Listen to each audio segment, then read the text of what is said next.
Welcome to Donmar TV News Channel. Tado ni Pangulong Rodrigo Duterte ang pagdanais ng mga Pinoy seafarers na mababakunahan ng Western COVID-19 vaccine.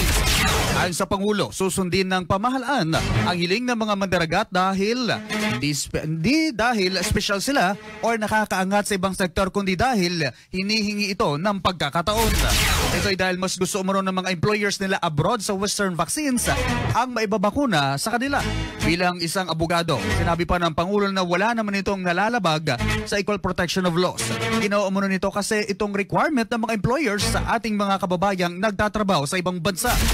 Kasabay nito, sinabi ni Pangulong Duterte na pare-parehas lang naman ang mga bakuna kung saan ito man ginawa at wala pang patunay na mas angat ang isang brand kaysa sa iba. Samantala, maraming mga Pilipino ang hindi sang-ayon sa Duterte tandem sa 2022 presidential elections. Sinabi ni One Sambayan convener Attorney Howard Calleja na isang insulto raw ang nasabing hakbang ng pagkakaroon ng magkapareho na o magkamag-anak na Pangulo at gayon din yung pangalawang Pangulo. Pero kinontra naman ito ng ilang mga grupo at sinabi na ang sambayanan ang dapat na pumili kung sino ang magiging presidente at vice-presidente kahit magkamag-anak man ito o kung ito man ay magkasama sa partido. Naglabas din ng sentimiento ang iba't iba pang grupo at reaksyon at kinontra ang mga pahayag ng One Sambayan at ang mga nasa hanay naman ng administrasyon ay may kani-kanyang minamanok o target na maging susunod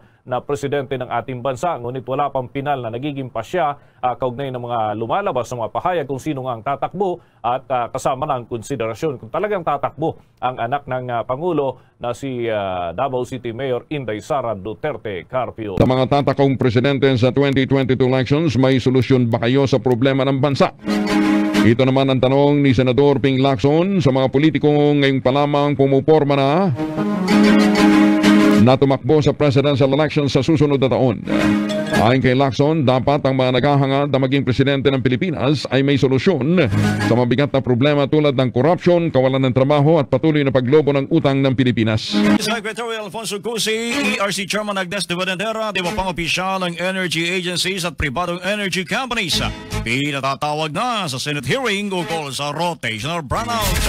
Pinatatawag na sa pagdinig ng Senado ukol sa rotational brownout at pagkukulang ng supply ng kuryente si Energy Secretary Alfonso Cusi at si Energy Regulatory Commission Chairman Agnes de Vanadera. Ayon sa tanggapan ni Senador Win Gatchalian, Chairman ng Senate Committee on Energy, napadalahan na ng imbitasyon ang mga nasabing opisyal para sa pagdinig na itinakda sa darating na Huwebes, ika-10 ng Hunyo, alas 9 ng umaga. Bukod sa kanila, pinadalahan na rin ng imbitasyon ang mga opisyal ng NAPUCOR, National Electrification Administration, National Grid Corporation of the Philippines, National Transmission Corporation at Philippine Electricity Market Corporation. Kasama rin sa mga imbitado ang mga distribution utilities sa pangunguna ng Meralco. Nauna nang sinabi ng Senador na pagpapaliwanagin sina Secretary Cusi ukol sa naranasang brownout noong nakaraang linggo. Samantala, kasama rin sa gagawing pagdinig sa Senado ang Department of Justice. Kalagitnaan pa rin daw ng pagpapasya si Vice President Leni Robredo kung ano ang kanyang magiging posisyon na tatakbuhan sa 2022 elections. Sinabi nito na hanggang sa kasalukuyan ay wala pa rin itong solidong pasya. Abala, itong si Robredo sa kasalukuyan sa kanyang trabaho bilang pangalawang Pangulo kaya wala raw itong oras na pagtuunan ng iba yung pansin ng nasabing desisyon. Isa sa mga opsyon na kanyang tinitingnan ay ang pagtakbo bilang gobernador sa lalawigan ng Camarines Sur, subalit magiging prioridad pa rin daw niya ang national elections dahil ito ang kanyang obligasyon at marami ang naghihintay ng kanyang magiging pasya kaugnay pa rin ng pagtakbo sa susunod na halalan. Ako talaga, personally, gusto ko siyang tumakbo. Promise. Para malaman niya na. Para matapos na yung usapan. Kasi isipin mo, pag tumakbo yan, kulelat yan. Para medyo magising-gising na sila, yung imahinasyon nila na marami sila. Kaya gusto ko talaga siyang tumakbo para ma-realize itong mga dilawan tae na wala silang naloloko. Ang default sa akin, yung pag-run ng presidente, siguro dahil vice president ako ngayon. Ang lalim ng opinion mo!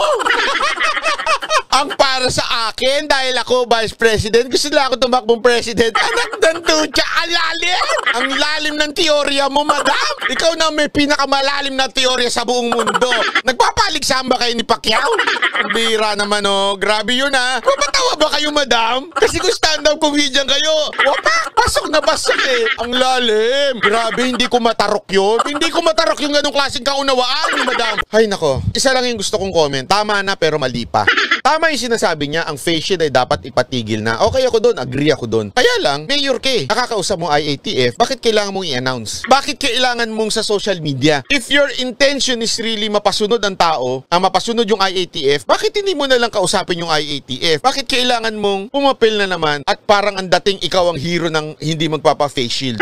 Bakit hindi mo na lang kinausap? Eh talaga namang meron ng usap-usapan na tanggalin na yung face shield. Eh bakit kailangan mo, ikaw sa mayor, pwede mo namang kausapin na lagi nyo naman nakakausap ang IATF, sabihin nyo sa kanila, I already talk sa IATF na if pwedeng matanggal ang face shield. Eh hindi, nagpabida na naman eh. Kaya nga ang sagot ko, tama na, mali pa. Pwede naman sanang hindi na lang lantaran na para hindi palang dating eh. Ang mga politiko pag dumarating ng 2022, parang naglalabasan na sila. Bigla na sila nagpapabida, no? Siguro, along the way, they realized, hindi natin pwedeng paglagay ng isang presidente masyadong close call. Ibig sabihin, masyadong maliit lang ang difference dun sa kasunod. Kasi number one, ang dami yung kalaban ni Pangulong Duterte, mga oligark. Hindi ko na papangalanan, pero nandyan na syempre yung mga tinanggalan niya ng, alam niyo na, dyan ang mga Lopez, dyan si MVP, lahat ng mga pinagbayad niyang oligark. Etong mga oligark neto, ito ang nagpopondo ng mga kandidato. Kung meron mang isang oligark na masasabi nating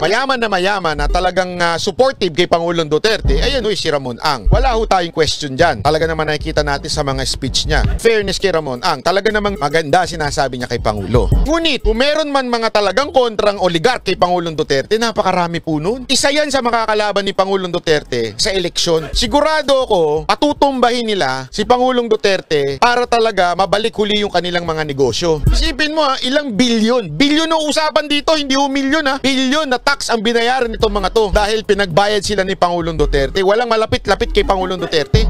Meron tayong tinatawag na smartmatic na alam natin pagka medyo maliit lang ang difference, delicates.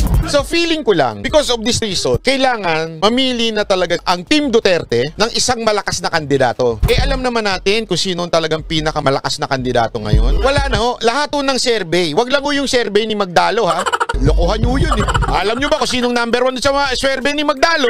Wag din yung survey ng mga dilawan ang talagang laging nagtatap. At yung pagitan niya doon sa susunod, times 2. Sabihin, malakas na malakas. So kahit pitikin, kahit i-magic yan, malakas pa din yan. At the same time, kahit gawa ng paraan ng lahat ng oligark, malakas pa din. Kasi kailangan alam nyo, kahit anong lakas ng oligark, pag ang sigaw ng taong bayan, katulad nung kay Pangulong Duterte, wala hong magagawa. Remember noon, wala hong sumusuportang mga congressman at mayor kay President Duterte noon. Full support ako sa mga Duterte. Kahit sinong tatakbo at anong posisyon, takbuhan nila. Medyo nakausap natin si Senator Bongo. Ang sa kanya, ang laging lang sagot niya sa akin, kung ano po yung sasabihin ng ama, ay doon siya. Gustong-gusto ko talaga ito si Senator Bongo dahil hindi ho siya yung ambisyoso na tulad ng mga iba. Yung iba dyan, pati yung mga alipores nila, yung mga kulto nila, ang titigas ng ulo. Ito na ang panawagan ng taong bayan, Mayor Sara Duterte, pinagpipilitan pa yung kandidato nila. Wala naman akong problema. Kaya lang, mismong yung kandidato ninyo, nag-giveaway na kay Mayor Sara, kayo na lang hindi marunong mag-giveaway. Ano ba gusto nyo? Yun ang hindi ko maintindihan Kasi ito si Senator Bongo, alam niya yung tayo niya, alam niya yung posisyon niya. Respeto niya sa tatay, kung ang desisyon ng tatay ganito, Mayor Sara, ganyan. Suportado niya kahit sino.